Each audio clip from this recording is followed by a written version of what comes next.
जय श्री कृष्णा। राधे राधे। आइए सुनते हैं पाप मोचनी एकादशी की कथा। अर्जुन ने कहा, हे कमल नयन, मैं ज्यों ज्यों एकादशियों के व्रतों की कथाएं सुन रहा हूँ, त्यों त्यों अन्य एकादशियों के व्रतों की कथाएं सुनने की मेरी जिज्ञासा बढ़ती ही जा रही है। हे मधुसूदन, अब कृपा कर आप चैत्र माह के कृष्ण पक्ष की एकादशी के विषय में बतलाइए। इस एकादशी का क्या नाम है, इसमें कौन से देवता का पूजन किया जाता है तथा इस व्रत का क्या विधान है। हे श्री कृष्ण, यह सब आप मुझे विस्तार पूर्वक बताने की कृपा करें। भगवान श्री कृष्ण ने कहा, हे अर्जुन, एक बार यही प्रश्न पृथ्वीपति मानधाता ने लोमस ऋषि से किया था। जो कुछ लोमस ऋषि ने राजा मानधाता को बताया था वही मैं तुमसे कह रहा हूँ। राजा मानधाता ने धर्म के गुहात्म रहस्यों के ज्ञाता महर्षि लोमस से पूछा, हे ऋषि श्रेष्ठ, मनुष्य के पापों का मोचन किस प्रकार संभव है? कृपा कर कोई ऐसा सरल उपाय बताएं जिससे सहज ही पापों से छुटकारा मिल जाए। महर्षि लोमस ने कहा, हे नृपति, चैत्र मास के कृष्ण पक्ष की एकादशी का नाम पाप मोचनी एकादशी है। उसके व्रत के प्रभाव से मनुष्यों के अनेक पाप नष्ट हो जाते हैं। मैं तुम्हें इस व्रत की कथा सुनाता हूँ, ध्यान पूर्वक श्रवण करो। प्राचीन समय में चैत्र रथ नामक एक वन था। उसमें अप्सराएं किन्नरों के साथ विहार किया करती थी। वहां सदैव वसंत का मौसम रहता था, अर्थात उस जगह सदा नाना प्रकार के पुष्प खिले रहते थे। कभी गंधर्व कन्याएं विहार किया करती थी, कभी देवेंद्र अन्य देवताओं के साथ क्रीड़ा किया करते थे। उसी वन में मेधावी नाम का एक ऋषि भी तपस्या में लीन रहते थे। वे शिव भक्त थे। एक दिन मंजू घोषा नामक एक अप्सरा ने उनको मोहित कर उनकी निकटता का लाभ उठाने की चेष्टा की। इसलिए वह कुछ दूरी पर बैठे बीड़ा बजाकर मधुर स्वर में गाने लगी। उस समय शिव भक्त महर्षि मेधावी को कामदेव भी जीतने का प्रयास करने लगे। कामदेव ने उस सुंदर अप्सरा के भ्रू का धनुष बनाया, कटाक्ष को उसकी प्रत्यंचा बनाई और उसके नेत्रों को मंजू घोषा अप्सरा का सेनापति बनाया। इस तरह कामदेव अपने शत्रु भक्त को जीतने को तैयार हुआ। उस समय महर्षि मेधावी भी युवावस्था में थे और काफी हृष्ट पुष्ट थे। उन्होंने यज्ञोपवीत तथा दंड धारण कर रखा था। वे दूसरे कामदेव के समान प्रतीत हो रहे थे। उस मुनि को देखकर कामदेव के वश में हुई मंजू घोषा ने धीरे धीरे मधुर वाणी से बीड़ा पर गायन शुरू किया, तो महर्षि मेधावी भी मंजू घोषा के मधुर गाने पर तथा उसके सौंदर्य पर मोहित हो गए। वह अप्सरा मेधावी मुनि को कामदेव से पीड़ित जानकर उनसे आलिंगन करने लगी। महर्षि मेधावी उसके सौंदर्य पर मोहित होकर शिव रहस्य को भूल गए और काम के वशीभूत होकर उसके साथ रमण करने लगे।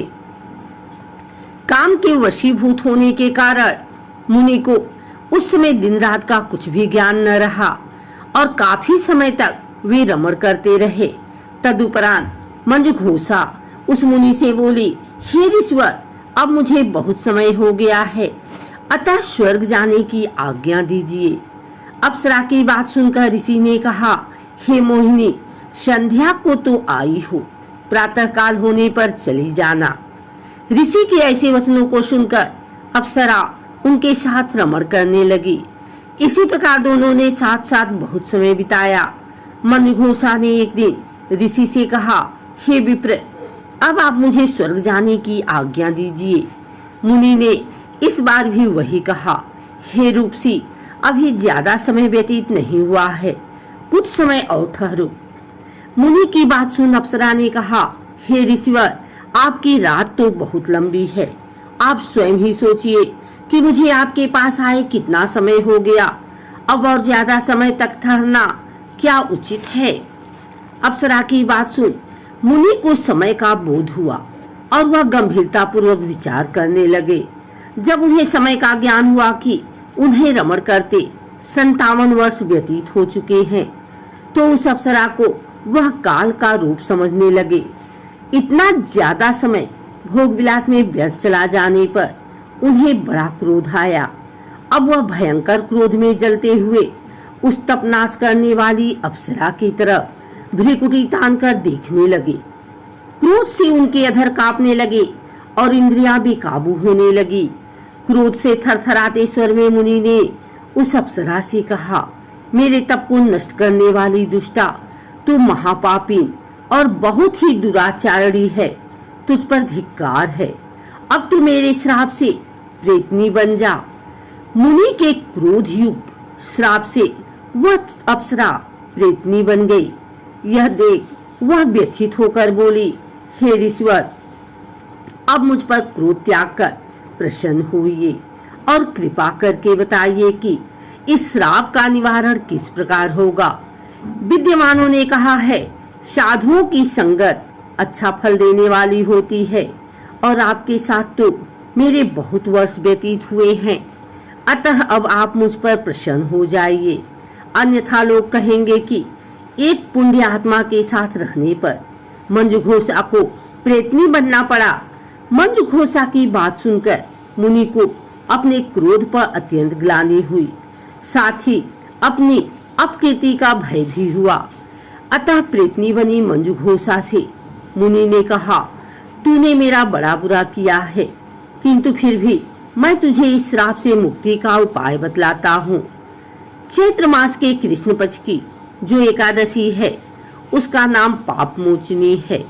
उस एकादशी का उपवास करने से तेरी प्रेतनी की देह से मुक्ति हो जाएगी। ऐसा कहकर मुनि ने उसको व्रत का शब्द विधान समझाया। फिर अपने पापों का प्रायश्चित करने के लिए वे अपने पिता च्यवन ऋषि के पास गए। च्यवन ऋषि ने अपने पुत्र मेधावी को देखकर कहा, हे पुत्र, ऐसा क्या किया है तूने कि तेरे सभी तप नष्ट हो गए हैं, जिससे तुम्हारा समस्त तेज मलिन हो गया है। मेधावी मुनि ने लज्जा से अपना सिर झुकाकर कहा, पिताश्री, मैंने एक अप्सरा से रमण करके बहुत बड़ा पाप किया है। इसी पाप के कारण संभवतः मेरा सारा तेज और मेरे तप नष्ट हो गए हैं। कृपा करके आप इस पाप से छूटने का उपाय बतलाइए। ऋषि ने कहा, हे पुत्र, तुम चैत्र माह के कृष्ण पक्ष की पाप मोचनी एकादशी का विधि तथा भक्ति पूर्वक उपवास करो। इससे तुम्हारे सभी पाप नष्ट हो जाएंगे। अपने पिता च्यवन ऋषि के वचनों को सुनकर मेधावी मुनि ने पाप मोचनी एकादशी का विधि पूर्वक व्रत किया। उसके प्रभाव से उनके सभी पाप नष्ट हो गए। मंजुघोषा अप्सरा भी पाप मोचनी एकादशी का उपवास करने से प्रेतनी की देह से छूट गई और पुनः अपना सुंदर रूप धारण कर स्वर्गलोक चली गई। लोमस मुनि ने कहा, हे राजन, इस पाप मोचनी एकादशी के प्रभाव से समस्त पाप नष्ट हो जाते हैं। इस एकादशी की कथा के श्रवण व पठन से 1000 गौदान करने का फल प्राप्त होता है। इस उपवास के करने से दूसरों की हानि पहुंचाने वाले, स्वर्ग चुराने वाले, अगम्यागमन करने वाले आदि भयंकर पाप भी नष्ट हो जाते हैं और अंत में स्वर्गलोक की प्राप्ति होती है। इस कथा से स्पष्ट विदित है कि शारीरिक आकर्षण ज्यादा समय तक नहीं रहता। शारीरिक सौंदर्य के लोभ में पड़कर मेधावी मुनि अपने तप संकल्प को भूल गए। यह भयंकर पाप माना जाता है, परंतु भगवान श्री हरि की पाप मोचनी शक्ति इस भयंकर पाप कर्म से भी सहज ही मुक्ति दिलाने में सक्षम है। जो मनुष्य सत्कर्मों का संकल्प करने के बाद में लोभ, लालच और भोग विलास के वशीभूत होकर अपने संकल्प को भूल जाते हैं, वे घोर नरक के भागी बनते हैं। आइए सुनते हैं एकादशी व्रत पूजन विधि, महत्व एवं नियम। सनातन धर्म में एकादशी के व्रत का काफ़ी महत्व है। इस दिन ब्राह्मणों को भोजन करवाने से पुण्य मिलता है। एकादशी माह में 2 बार आती है, कृष्ण पक्ष और शुक्ल पक्ष। इस तरह वर्ष में 24 एकादशी आती है। आज आपको इस एकादशी पर हर एकादशी व्रत की संपूर्ण विधि, नियम और उद्यापन का तरीका क्या है और किन किन सामग्री की आवश्यकता होगी बताते हैं। इसका उद्यापन देवताओं के प्रबोध समय में ही एकादशी के व्रत का उद्यापन करें। विशेषकर मार्गशीर्ष के महीने में, माघ माह में या भीम तिथि माघ शुक्ल एकादशी के दिन ही इस व्रत का उद्यापन करना चाहिए। चातुर्मास में उद्यापन नहीं करना चाहिए। जब आपकी 24 एकादशी पूर्ण हो जाती है तब आप इसका उद्यापन कर सकते हैं।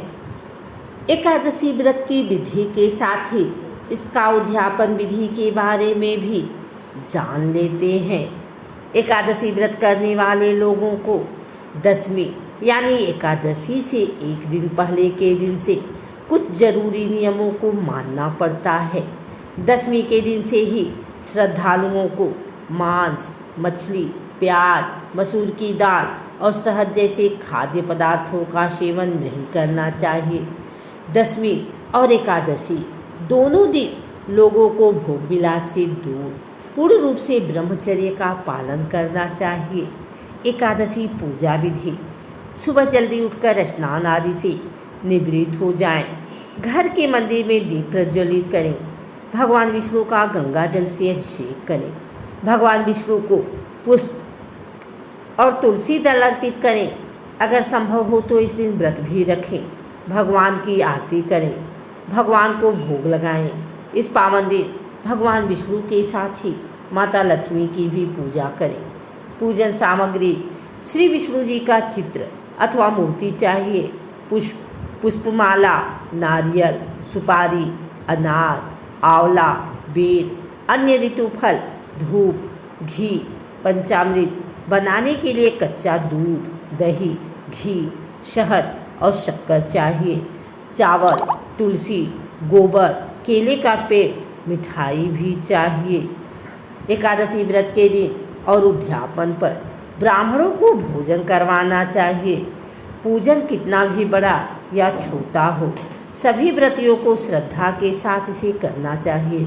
एकादशी व्रत का उद्यापन किसी योग्य आचार्य के मार्गदर्शन में करना चाहिए। उद्यापन में 12 माह की एकादशियों के निमित्त 12 ब्राह्मणों को पत्नी सहित निमंत्रित किया जाता है। उद्यापन पूजा में तांबे के कलश में चावल भरकर रखें।